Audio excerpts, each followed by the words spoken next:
Selamat siang pemirsa, saat ini saya Elvi Saharin melaporkan langsung untuk Unila TV. Saat ini saya tengah berada di gedung D3.1 Fakultas Ilmu Sosial dan Politik Universitas Lampung, yang mana pada hari ini, Kamis 12 Juni 2025, tengah berlangsung acara The Fifth International Indonesia Conference on Interdisciplinary Studies IICIS 2025 FISIP Universitas Lampung. Acara yang dimulai sejak pukul 1 waktu Indonesia Barat ini dibuka secara resmi oleh Profesor Dr. Ayyi Ahadiat, SE MBA, selaku Wakil Rektor 4 Bidang Perencanaan Kerjasama dan Sistem Informasi.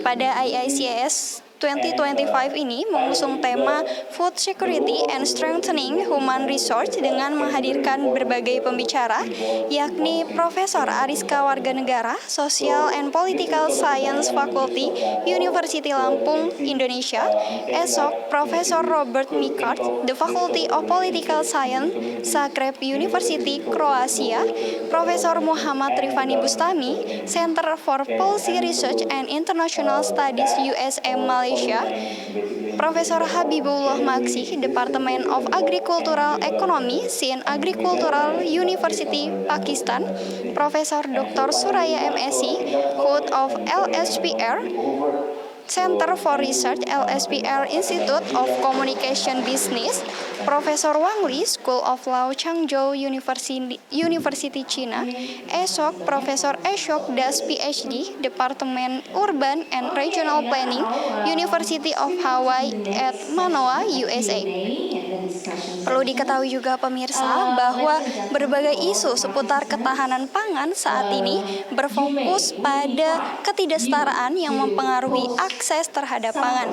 Hal ini terjadi karena beberapa faktor, yakni perubahan iklim, konflik geopolitik, dampak permasalahan global seperti COVID-19, dan komunitas marginal. I think that it is a situation that we have the very uncertain situation in different parts of the world regarding to food security. What we can do? We need to try to develop better cooperation between the countries, between the sectors, between NGOs and local communities.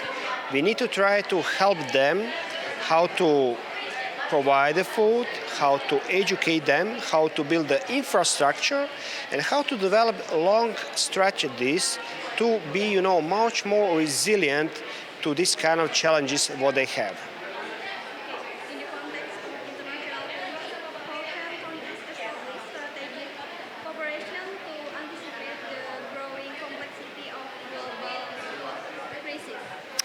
It is very hard.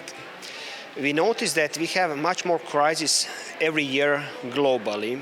Basically, it is very easy for me to say, but what we need to all of us to do, we try to convince our governments, we need to try to convince our local politicians that talking about food security is very important, that everybody need to be in coordination and cooperation regarding to that issue.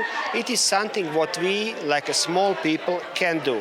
Of course, that governments will decide in which direction they want to go, but we, like a people, like a voters who vote for their political agendas, can influence them on that way. Ya, seperti yang saya paparkan tadi ya, memang populasi global sekarang sudah berubah. Jadi kalau di 2023, sebelum 2023 China masih menjadi negara dengan populasi terbesar dunia, hari ini sudah dibalap oleh India. Dan tren itu akan terus sampai dengan 2100 begitu ya. Dan ini sebenarnya punya impact yang positif tapi juga negatif. Impact yang positifnya tentu dengan tren yang populasi global trennya semakin naik, itu tentu penyediaan tenaga kerja akan semakin banyak begitu ya.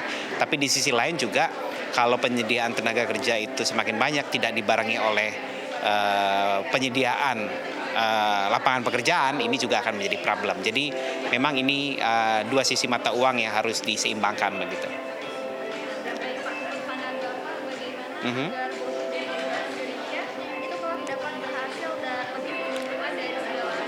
Ya, bonus demografi itu kan artinya umur produktif itu lebih banyak begitu ya. Dan kalau umur produktif Lebih banyak artinya memang pada satu sisi ada potensi untuk advantage buat Indonesia.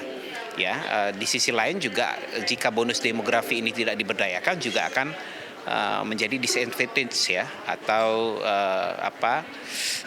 kelemahan atau semacam dampak negatif ya. Dan tinggal sekarang kita berharap ya pemerintah bisa menyediakan satu blueprint yang jelas terhadap respon terhadap bonus demografi.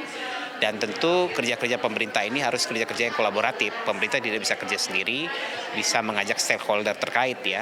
Terutama bagaimana menyediakan lapangan-lapangan kerja buat productive age ya, orang dengan usia produktif.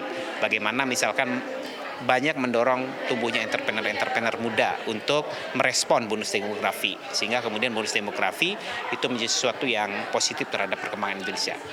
Dari acara ini kita bisa tahu terutama tentang food security, terus tentang global population juga saat ini, sama tentang tadi ada tentang food insecurity juga, terutama di bagian geopolitik, sosial, bahkan di ekonomi juga tadi di-mention sama Profesor Robert Mikach.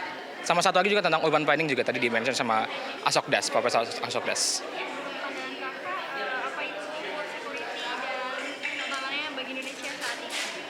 Food security tadi kalau katanya Bapak Robert Mikach itu gimana suatu negara atau aktor internasional itu kekurangan aspek sumber daya di kebutuhan dasarnya ketika terutama makanan gitu. Ini juga dipengaruhi oleh faktor-faktor eksternal seperti geopolitik, bahkan di pandemi, bahkan sampai faktor-faktor internal juga, kebijakan publik juga mempengaruhi gimana food security ini bisa terjadi gitu. Buat prospeknya juga di Indonesia kalau buat food insecurity juga ada ancaman di beberapa wilayah, termasuk di bidang agronomi, bahkan di urban planning juga di-mention sama Profesor Asokdas tadi. Sekian yang dapat saya sampaikan. Saya Alfi Sarin, mewakili kru yang bertugas melaporkan untuk Unila TV.